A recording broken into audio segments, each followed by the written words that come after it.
মেদিনীপুরে কালেক্টরে ভেঙে পড়ল পুরনো একটি গাছ, চাপা পড়ল একাধিক বাইক। মেদিনীপুর শহরে কালেক্টরের ভেতরে মঙ্গলবার দুপুর 3:30 নাগাদ হঠাৎই ঝড় বৃষ্টিতে ভেঙে পড়ে পুরনো একটি নিম গাছ। বৃষ্টির কারণে সেই সময় গাছের পাশাপাশি কেউ ছিলেন না। পুরনো নিম গাছের মোটা ডাল ভেঙে পড়ে। গাছের তলায় কালেক্টরেটে কাজে আসা লোকজন বাইক রেখেছিলেন। প্রায় 6টি বাইক গাছের ডাল পড়ে ভেঙে গিয়েছে। ঘটনায় আতঙ্কের পরিবেশ তৈরি হয়। বিদ্যুতের তার ও টেলিফোনের তার ছিঁড়ে যায়। ভেঙে পড়ে বিদ্যুতের লাইটের একটি পোস্টও। ঘটনায় আসে বিপর্যয় মোকাবিলা দপ্তরের বাহিনী। গাছের ডাল সরিয়ে পরিস্থিতি স্বাভাবিক করা হয়।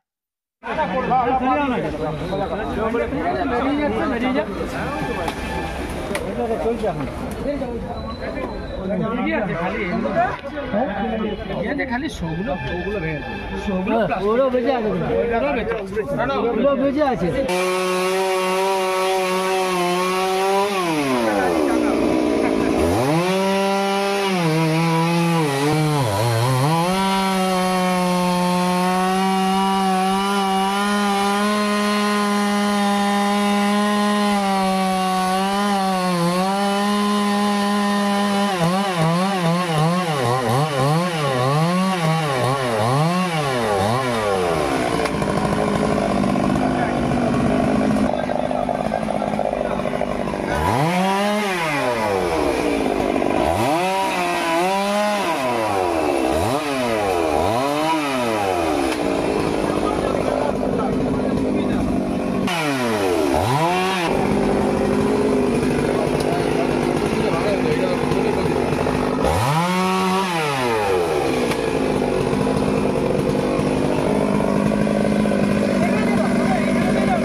মাঝখানে এখানে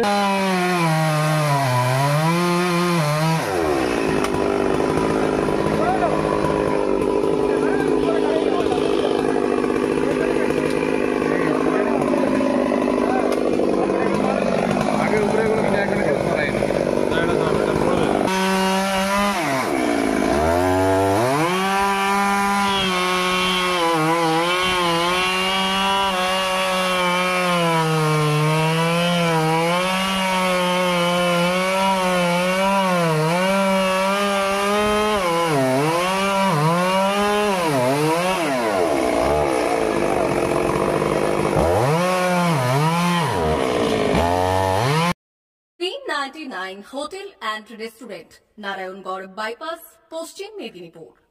আমাদের এখানে সকাল, দুপুর ও রাত্রিকালীন আহারের সুব্যবস্থা রয়েছে। সকালের টিফিনে পাবেন স্ন্যাক্স, পরোটা, আলুর paratha, bread omelette, bread toast, dosa, idli, sambar vada সহ অন্যান্য আইটেম। দুপুরের খাবারে পাবেন ভেজ ও নন ভেজ আইটেম, লাউ চিংড়ি, চিংড়ি মালাইকারি ও ইলিশের নানান পদ, ভাত, খাসি ও মুরগির মাংস। রাতের খাবারে থাকছে একাধিক ইন্ডিয়ান ও নন ইন্ডিয়ান সুস্বাদু ও সুস্বাস্থ্যকর খাবার। সুলভ মূল্যে ও পরিচ্ছন্ন খাবারের একটাই ঠিকানা, P99 hotel and restaurant, Narayangarh bypass, Narayangarh, পশ্চিম মেদিনীপুর। বিশেষ দ্রষ্টব্য, আমাদের এখানে সকল অনুষ্ঠানে খাবারের অর্ডার নেওয়া হয়।